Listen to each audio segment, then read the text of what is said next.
자, 이런 가운데 한국당 강하게 반발하고 있습니다. 어제 철야농성에도 들어갔고요. 그에 앞서서는 청와대에 가서 또 집회도 갔고 이랬거든요. 그 내용 보겠습니다. 매일경제기사입니다. 한국당 패스트트랙은 좌파 정변이다. 좌파 정변이다.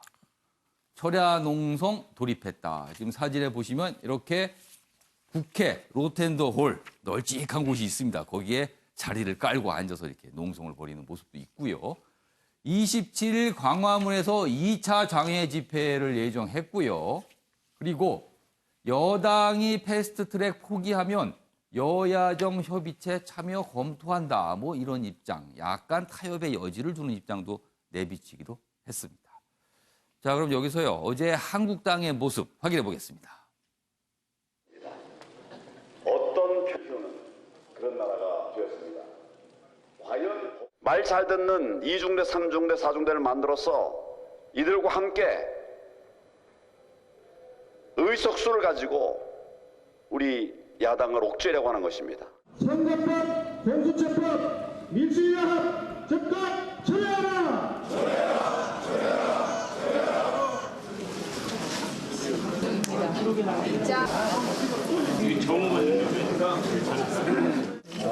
뭐 어디 뭐 한쪽 엠프인 것 같아요. 글쎄요. 하여튼 저 좌파 독재 절대 용납하지 않겠습니다. 네, 17대 국회 들어왔는데요. 국무위 회의장, 국회 법사위 회의장, 의장실, 본회의장에서 다 잡았는데 드디어 이제 로텐더를 해서 20대가 됐습니다. 네, 자유한국당이 저렇게 국회에서 철야농성을 벌인 거는요. 2009년 미디어법 관련해서 대립이 심했을 때 이후 거의 한 10년 만인 것 같습니다. 지금 저런 모습은요. 네, 정국화 위원님. 자, 저렇게 농성도 하고 나가서 집회도 하고 27일 장외 집회도 예정을 했지만 한국당 만약에요. 패스트트랙이 진행이 된다면 한국당의 선택지는 뭐가 있을까요? 한국당으로서 그렇기 때문에 이제 고민이 있을 겁니다. 예. 지금 이제 철야농성 장외로 갔습니다만은 결국 이제 국민의 여론이거든요. 예. 도대체 그 좌파 독재라고 외치고 있습니다만 예. 국민들이 과연 어떻게 받아들일 것이냐. 근데 오늘 아침에 여론조사를 보면은 패스트트랙 처리에 대해서 절반 이상이 51%가 찬성하는 것으로 나오거든요. 그러니까 국민의 여론이 그 어쨌든 간에 지금 진행 과정에서 그렇게 한국당이 호의적이지는 않습니다. 예. 또 하나 그 한국당에서 그렇다면 그동안의 그 정개특위 과정에서 도대체 뭘 했느냐. 여러 가지 안을 가져라고 했습니다. 지난 2월 임시국회까지도 안을 가주질 않았어요. 그러니까 그 부분에 대해서 그럼 한국당의 안은 무엇인지 논의를 좀 있게 하자라는 그 부분에 대해서 그럼 어떤 답변을 할 것인지 라는 점이 있고 지금 이제 좌파독재라는 얘기를 합니다. 그러면은 차제 한국당 입장에서 권력구조 개편이라는 어떤 헌법의 틀을 바꾸는데 좀 적극적인 역할, 노력을 하는 것은 어떤가 차라리. 그러니까 지금 우리가 헌법 여러 가지 권력구조에 대해서 좀 바꿔야 된다는 얘기들 또 국민들의 여론도 있지 않습니까? 그러니까 그 부분에 대해서 좀 실질적인 움직임을 보여야지만 국민들로부터 좀 박수를 받지 않겠느냐 이런 생각을 하고 저렇게 어떻게 보면 하다가 이렇게 유야무야 되는 일종의 이제 국민들 보기에는 한편에서는 또 신용 이런 느낌을 가질 수도 있거든요. 그럼 단호한 모습을 보인다면 뭔가 의원직 사태라든가 좀 결연한 어떤 그런 것들. 그게 근데 잘 읽히지 않는단 말이죠. 그러면 어떤 실질적인 대안을 갖고 좀 국민들에게 좀 호소하고 설득해 나가는 게 필요할 텐데 과연 얼마나 국민들의 지지를 저 같은 어떤 장외 움직임이라든가 철야농성이 받을 수 있을지 또 언제까지 지탱해 갈 수 있을지 그 부분에 대해서는 저는 좀 회의감이 있습니다. 그러니까 좌파 정변이라고 말 정도로 강하게 반발하고 있으면 의원직 사퇴 정도는 던져야 그래도 뭘 호소할 수 있는 거 아니에요? 그럼요. 비정함을 갖고 그다음에 정말 그렇다면 권력 구조를 바꿔야겠다. 뭐 헌법 개정에 대한 논의라든가 구체적인 안을 갖고 온다든가 그런 노력들이 같이 병행이 돼야지만 뭔가 정말 실질적으로 국민을 위한 움직임을 하고 있구나 라는 생각을 하게 되는 것이죠. 이수희 변호사. 지금 방금 오신환 의원 얘기하면서 무상 가능성에 대해서 저희가 살짝 얘기를 해봤습니다. 만약에 오신환 의원의 반대를 통해서 공수처법안이 패스트트랙에 올라가는 게 무상이 되고 전체적으로 패스트트랙 진행이 멈춰선다면 자유한국당 입장에서는 저렇게 또 반발하는 명분이 사라져버려요. 패스트트랙에 안 가고 있으니까요. 그러니까 패스트트랙의 세 가지 법안이라고 하는데 선거제 개편하는 거. 근데 이거는 연동형 비례대표제, 뭐 권역별 비례대표제까지 해서 구체적인 내용은 슈퍼컴퓨터가 와서 숫자 계산을 해야 되는 상황이 돼요. 그래서 잘 몰라요, 지금 예. 당들도 어떤 식으로 대갈지에 예. 대해서. 구체적인 내용도 없이 지금 뭐 어쨌거나 이걸 패스트트랙에 올리겠다는 예. 거고.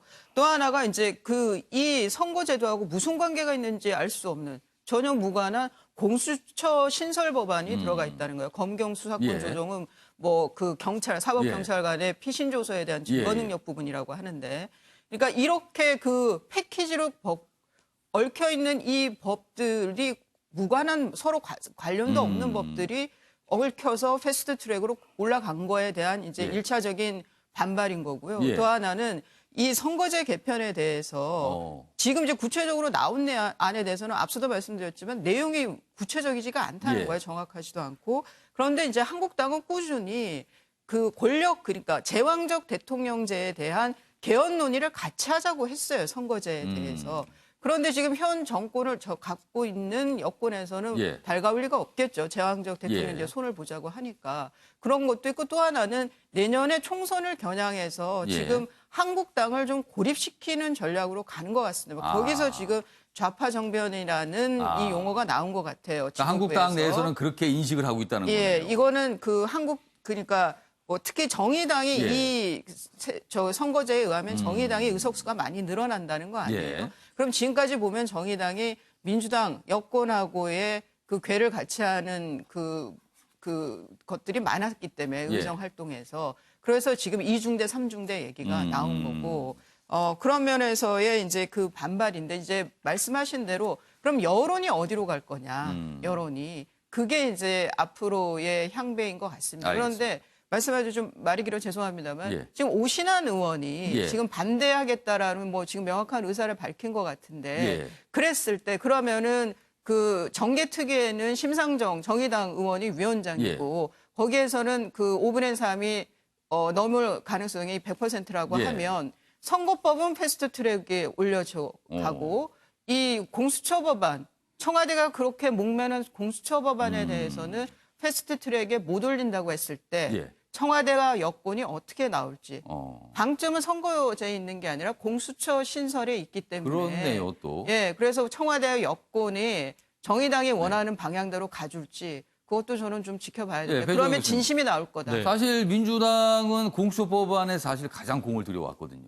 예, 말씀하시죠. 지금 이제 이슬 변호사님 말씀 중에 좀 팩트, 사실과 다른 부분이 있어서 예.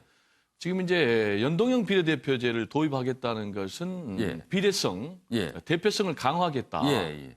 왜냐하면 이제 승자 독식으로 거대 양당이 국민의 민심에 비해서 더 많은 의석을 가져가니까. 예. 그래서 이제 구체성이 없다고 그랬는데 구체적으로 예. 지역구를 20석 이상 축소하고 비례대표를 대폭 늘려서 그러니까 지역구를 225석 예. 그리고 비례대표를 이제 75석 예. 이렇게 300석으로 하고 예. 100% 연동형하지 않고 권역별로 50%를 예. 적용하겠다. 이제 구체적인 안이 있거든요. 여기에 비해서 오히려 한국당은 비례대표를 완전 폐지하겠다. 그러니까 그래서 저도 이제 정치부 기자 생활을 하기 때문에 그 내용을 보는데 사실은 구체성이 없다기보다는 지금 나온 선거제 개편안이 너무 복잡해서 이해하기가 어렵다는 게 아마 그게 사실일 것 같아요. 그거는 이제 예. 산출하는 과정에서 계산이 복잡하다는 예. 것이지 구체적인 안은 알겠습니다. 있고요. 예. 근데 지금 제가 볼 때는 한국당이 정치적으로 배착을 한 겁니다. 그게 뭐냐면 현재 여소야대 정국 아닙니까? 예. 그래서 1여대 지금 야4인데 예. 거꾸로 지금 한국당이 범사 그죠? 범여가 이제 사가 되고 예. 한국당이 포위되는 그렇죠. 이런 문제가 됐거든요. 약간 한국당이 고립이 된 상황처럼 보이고 있어요. 그렇습니다. 그리고 이제 제가 볼 때는 사실은 선거제를 개편하면은 거대 양당 그러니까 민주당, 한국당은 의석수가 줄어드는 손해가 있어요. 예. 그럼에도 불구하고 민주당이 이걸 받아들이겠다라는 것은 공수처 설치라든지 예. 그리고 검경 수사권 조정이라든지 예. 이런 검찰 개혁을 예. 하겠다는 그런 진정성이 있는 것으로 저는 받아줘야 된다. 알겠습니다. 이렇게 해석을 합니다. 그렇기 때문에 사실 선거제만 패스트트랙에 올라간다면은요 더불어민주당에서 이건 반갑지 않은 얘기가 돼버리거든요. 그래서 지금 오늘 오신환 의원의 결정에 대해서 여야 4당이 지금 촉각을 세우고 있는 겁니다. 자, 이 얘기 굉장히 복잡하기도 하고요. 어떻게 보면은 참 큰 내용 중에 내용이기도 합니다.